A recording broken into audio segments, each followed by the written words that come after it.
Alright, Ronan MMA, welcome back to the channel. Now, Ariel Helwani has once again made a massively hypocritical statement, and I want to cover it. I do apologize. I was going to try and refrain from covering anything Ariel Helwani related for a little while. I don't want you guys to get sick and tired or annoyed of me talking about him, and also it's excruciatingly painful for my ears to listen to him. However, on a recent episode of the MMA Hour in which they were recapping the events that took place at UFC 294, in the last 10 minutes of a 4-hour program, I do believe this was done intentionally, he decided to go after Khamzat Chimaev for his relationship with the Chechen dictator Kadyrov. One last thing, because I feel like we can't just ignore this all the time, and maybe the back end of the show is not the best place to have this discussion, or maybe it is. Maybe it's the perfect place to have this discussion. What do we make of and what to do with some of the uncomfortableness of someone like Khamzat Chimaev being very close friends with a Chechen dictator, rubbing elbows, his sons taking photos with Dana White, the visuals after the fight. Do we just ignore all of this? Like I don't really know how to process all of this. Now, I don't think Kadyrov is a stand-up guy, nor would I want to be governed by him, okay? But that's not the point here. I'm not here to defend Kadyrov, and I'm not here to defend Khamzat or Justin Gaethje or anybody else for that matter hanging out with him. I just simply don't care. But the problem I have is the hypocrisy shown by Ariel Helwani once again, because he continued to reiterate the dictator, okay? And I'm going to talk about why I feel as though him saying that is unbelievably hypocritical. Now, first of all, there are 195 countries in the world. 52 of those are dictatorships, okay? That's about 26%, if I'm not mistaken, which means that over a quarter of the countries in the world are governed by dictatorships, okay? That's one. And again, this is not a defense of that. I'm just simply stating that. It seems as though he only has a problem when certain people do certain actions. And I do understand that a lot of people are going to say that it's because of Khamzat Chimaev's post-fight speech, and that probably plays a big part in it, by the way. I also think that Ariel Helwani treats white people differently than other people, and then when it boils down to, intersectionality, then he has to go down the list. So, for instance, right, Dricus du Plessis and Israel Adesanya, he definitely sided with Israel Adesanya, essentially painted Dricus du Plessis out to be a racist, even though Israel Adesanya was the one doing and spewing the racial abuse, right? Then, when you get a black man in Jamal Hill, which this probably confused Ariel Helwani, probably had to think about it for a little bit, trying to, at least in his opinion, defend Dana White, which maybe some Dana White derangement syndrome was at play here. He decides to go after Jamal Hill and paint him out to be a woman beater because maybe in intersectionality, women are more oppressed than black people. Who the fuck knows? Either way, dude.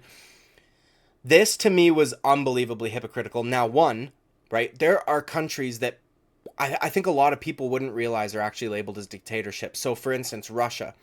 Something he did, actually, I want to point this out before I get into this. Something he did was he tried to make this an exclusive MMA issue. He tried to make it seem as though this only happens in the world of MMA, and not just that. We know what he's talking about. This is an anti-UFC sentiment as well, and I do believe that that played a part in him even bringing this up also.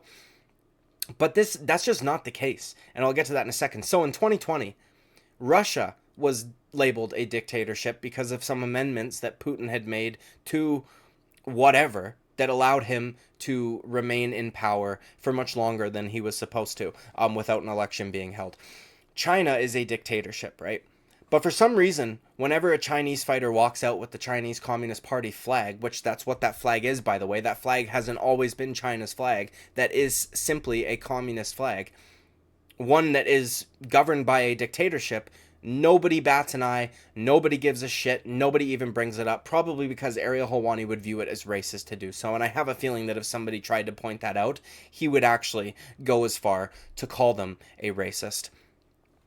There's 22 countries in Africa that are dictatorships, right? And then I think 25 in Asia and the Middle East. First of all, the fight took place in Abu Dhabi, which is in the UAE, right? That is labeled a dictatorship. But for some reason, whenever they go to Abu Dhabi, Ariel Helwani doesn't seem to have a problem. And I think that I know why. I feel as though if nobody else went to Abu Dhabi and it was just the UFC, he would absolutely call it out. Something I want to point out, though. This is why to me, this is a massive, massive piece of hypocrisy on behalf of Ariel Helwani. Is he had Francis Ngannou on his show. By the way, ever since Francis Ngannou left the UFC, he has been banging the Francis Ngannou drum. He wants him to get paid. Ariel Helwani's always shitting on how the UFC pays their fighters and this and that and blah, blah, blah, blah, blah. He also had Tyson Fury on his show, right? Those two are each one half of a boxing match that takes place this Saturday in a country, by the way, Saudi Arabia, which is a dictatorship, technically labeled as a dictatorship. Okay, so it's hilarious to me that Khamzat Chimaev, who by the way was born in Chechnya, probably I would bet money on this, has no fucking say in whether or not he has a relationship with Kadyrov. I'd be pretty confident in making that bet. I don't think Khamzat Chimaev has a fucking choice in the matter, okay? And if he did, imagine what Ariel Helwani wants Khamzat Chimaev to do. What do you want him to do? Hey, fuck you, I don't want to take pictures with you. Imagine him saying, I get this fucking guy, dude.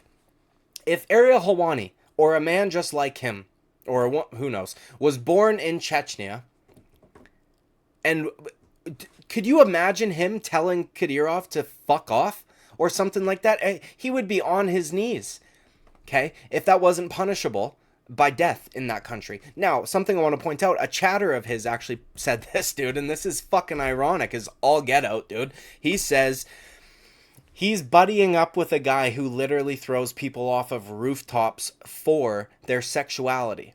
None of these people would levy the same criticism towards Francis Ngannou or Tyson Fury, who, by the way, are going to go make fucking 8 figures because Saudi Arabia.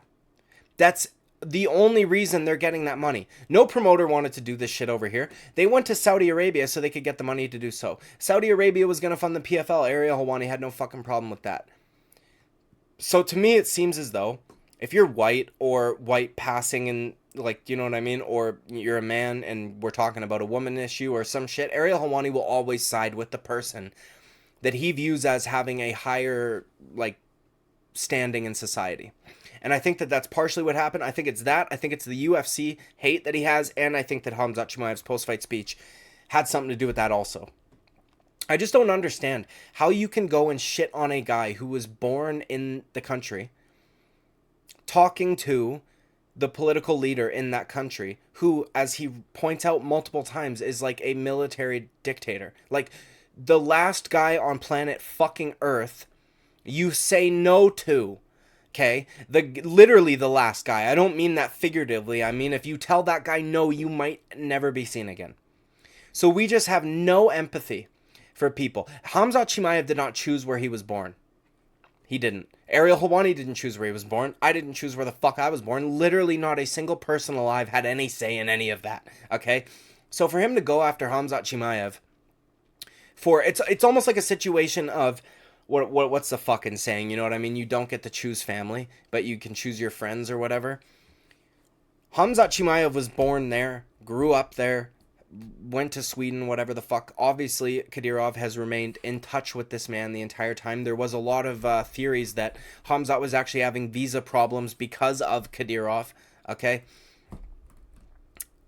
But we're just going to act as though he's buddy-buddy with him by choice. Do you know what I mean? Whereas Francis Ngannou is making the decision to go to Saudi Arabia, a country, by the way, that has a ton of human rights issues, by the West standards at least, and also homosexuality is punishable by death, to that stupid fucking chatter in Ariel Helwani's live stream. Mind-blowing to me. They will all praise Ngannou for getting the fat fucking check, the bag, they're all fucking hyped for him that he stuck it to the UFC. He did that by buddying up with the Saudis. Ugh. But Khamzat Chimaev having a relationship, a cordial relationship with the dictator that runs the country he fucking came from is a serious problem to him. It's mind-blowing to me. Also, again, I want to go back to this. He tried to make this out to be a purely MMA issue, or obviously we know he means UFC, an exclusively UFC issue. He even went so far as to say, does the UFC have to do something about this? Should they punish this? Ugh, shut up, dude. Okay? Motherfucker. As I said earlier, Putin is considered and labeled technically as a dictator due to amendments that he made that made it so he could remain in power without an election, okay? Both Conor McGregor and Khabib Nurmagomedov took pictures with Putin, buddy-buddy with him. Can anybody tell me where that took place? The World fucking Cup, bitches. Okay, dude, it took place at the World fucking Cup. Also, dude, where was the last World Cup held? I don't know, because I don't watch fucking soccer, dude. But I'm pretty sure if it wasn't this last one, it was the one before that in Qatar.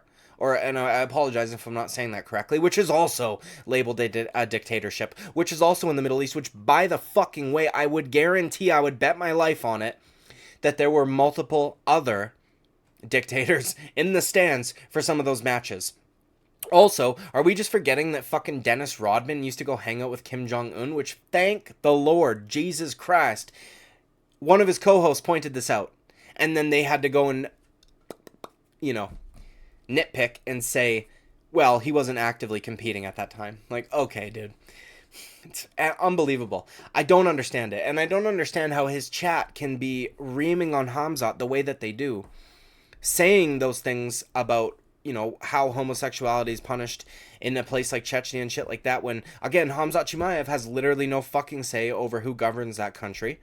And he probably has no say whether or not he takes a picture or acts cordial in public with this man. But then they're perfectly fine with Francis Ngannou and Tyson Fury going to make fucking 20 million a piece or whatever it is in Saudi Arabia. And I'm not even trying to shit on anybody if you're from any of these countries, dude, because like I'm saying here, you didn't choose to live there. You didn't choose to be born there. I'm like, fucking wild to me, dude. The whole point of a dictatorship is that the people don't get to pick. Do you know what I mean? Yet Ariel Helwani's making it seem like Khamzat Chimaev solely propped up Kadyrov and made him come into power, even though Khamzat Chimaev's not even 30 fucking years old. Okay? It's just insane to me, man. Again, if somebody wanted to make criticism for one of these guys hanging out with somebody like this, whatever, dude, have at her. But also, you don't get to do that if you're perfectly fine with some people buddying up with dictators and you're not okay with the other guys doing it. It makes no fucking sense. And it really does seem, and I know that a lot of people think it's the post-fight speech, and I know that I already said that, but I just want to, you know, reiterate this. I do think that a lot of it is his anti-UFC bias, like, hands down, Dana White derangement syndrome. I think that if this was a Bellator fighter, I don't think he would have pointed it out, even if that Bellator fighter had made the exact same post-fight speech that Khamzat Chimaev did. So let's just recap here. Ariel Helwani went after Khamzat Chimaev for having a relationship with the dictator that runs the country that he fucking came from. Again, a very violent man, as they pointed out, a warlord or whatever, dude. Lots of people have a lot of different names for him. A guy who, again, as I said, last person you ever want to say fucking no to, and as a matter of fact, probably would be the last person you say no to. Massive problem, huge problem. Francis Ngannou, Tyson Fury, Anthony Joshua, Eddie Hearn, who, by the way, he's had all these people in studio buddying up with the Saudis to get fat bags, no fucking problem. All the Chinese fighters walking out with the communist dictatorship flag of China, no fucking problem, even though they're actively doing some really horrible shit to a certain group of people also. Do you know what I mean? It's just like, if they look white, they get called out, and it's insane to me. And then again, if it's not a white person involved and you have to go down the list, the hierarchical list of fucking intersectionality, then he'll do that. But it really does seem like, you know, it's all of those things combined, and it drives me fucking crazy. I just can't stand it. I apologize for going at him again. I just thought that this was unbelievably hypocritical, and I don't like that he just decides that in the last 10 minutes of his program, he's going to go and completely tarnish Khamzat Chimaev for something that he probably has no choice in. Do you know what I mean? Anyways, like and subscribe. I would greatly appreciate it. I will see you at the next video. Bye-bye.